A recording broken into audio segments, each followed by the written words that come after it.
Life is unfair. How many times have we actually used that phrase? And how many times have we actually, paused and thought about what it really, really means? Hi, this is Empowered with Faye.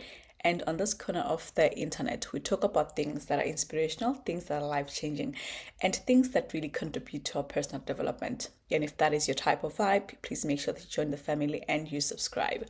It's very interesting to look at the statistics of how the channel is doing generally and to realize that the people that are actually watching are not subscribed and the subscribers are not watching. So there's some sort of imbalance there in the statistics. But please just make sure that we help this channel grow and subscribe.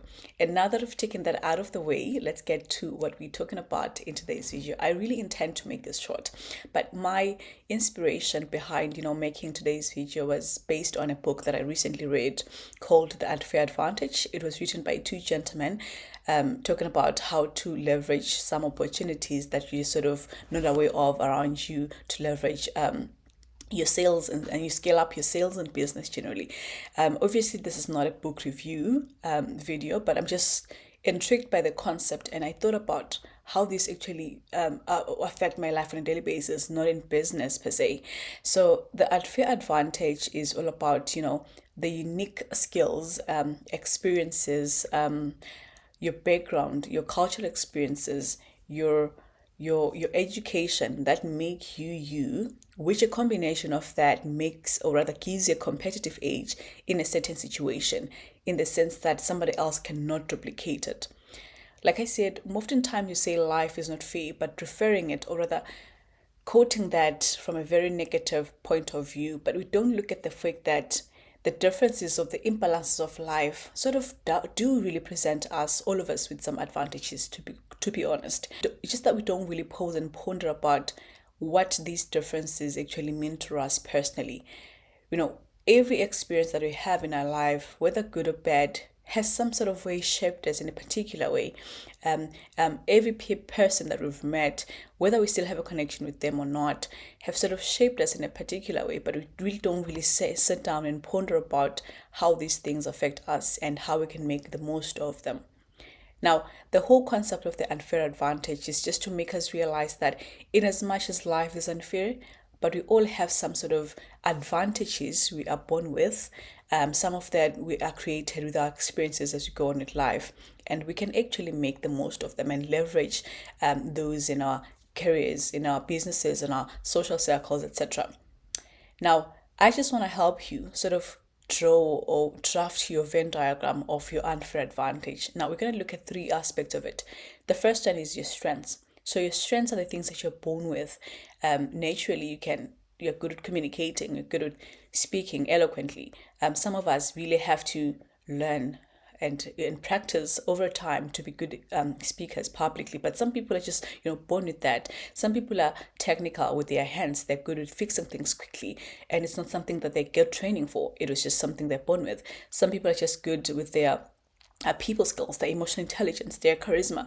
All of those things are your strengths, which when used positively can shape your life in a different way, or I can just say in different situations they make you the better person or put you at an advantage. Now, the second circle that feeds into your Venn diagram of unfair advantage is your opportunities. We have different experiences in life. We have experienced different challenges that have shaped us in a different way.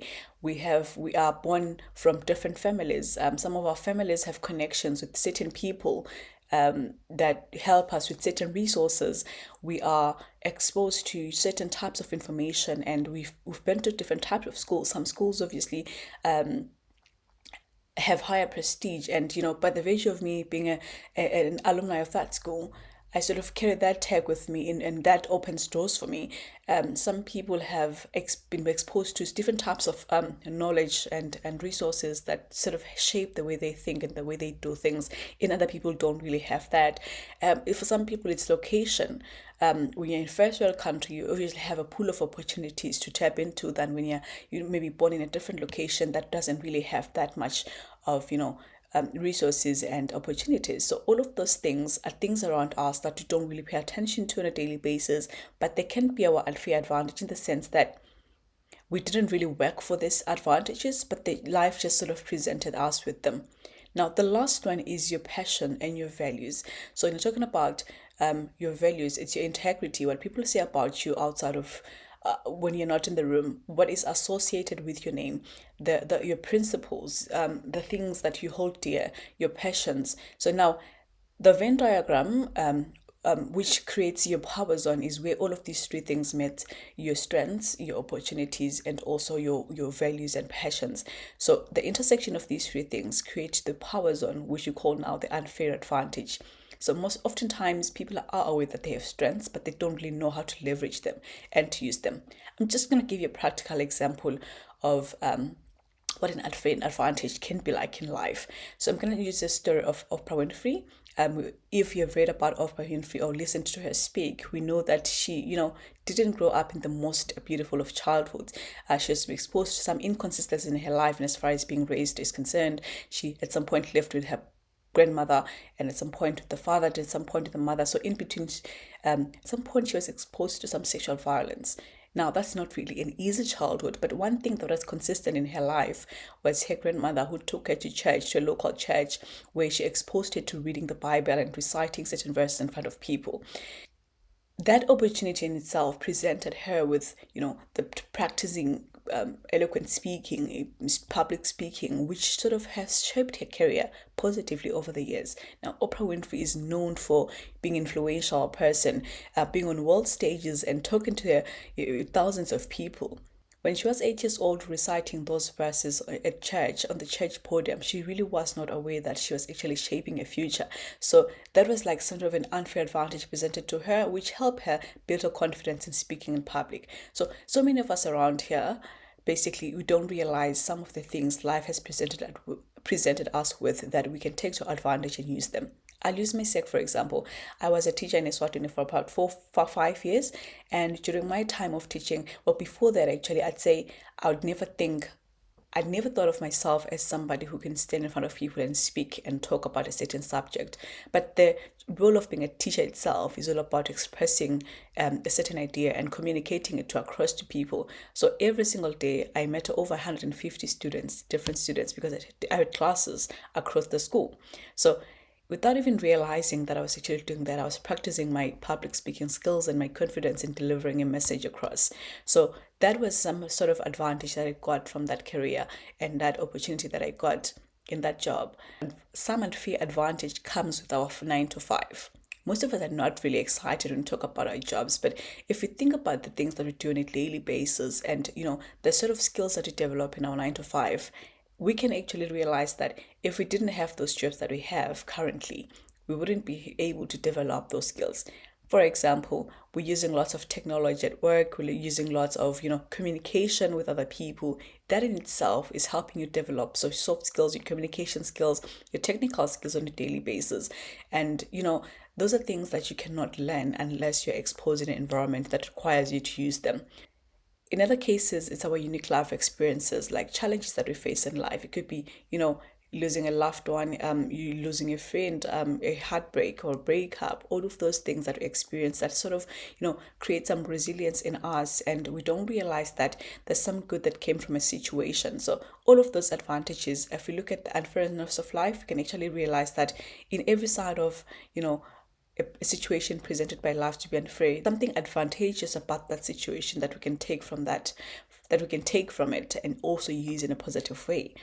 Some examples of your unfair advantages would be, your ideas, your thoughts. We can share the same idea, but the way you're articulating your thoughts around that idea, intertwining that with your knowledge, with your skills, with your experiences and your talents, that creates something unique about you. So you only can do what you can do the way you do it, and somebody cannot replicate that because your thought process is different from the other person's thought process, and even though it's the same idea. And I've already spoken about opportunities. When talking about opportunities, things like education come to play. But education is all about the knowledge that you've received and how you actually use that knowledge.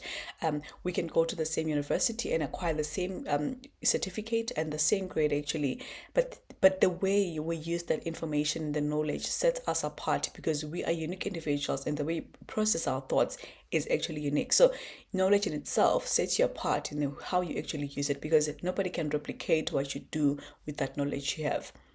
And lastly, it's all about branding and reputation, what people say about you, when you leave your room. So that can never be taken away from you. What is associated with your name? How do you brand yourself on social media, for example? I think that's a platform. Social media is presented as a platform, very good platform for us to, create our brands and create what is associated with our names. We can only choose now because of the power of social media. So we have that power to create a reputation as well, in as much as, reputation is something that's not easy to build over time. But I think social media has created that opportunity for us to be able to brand ourselves in a particular way and, put our names out there. And what can only be associated with our names is what we get to choose.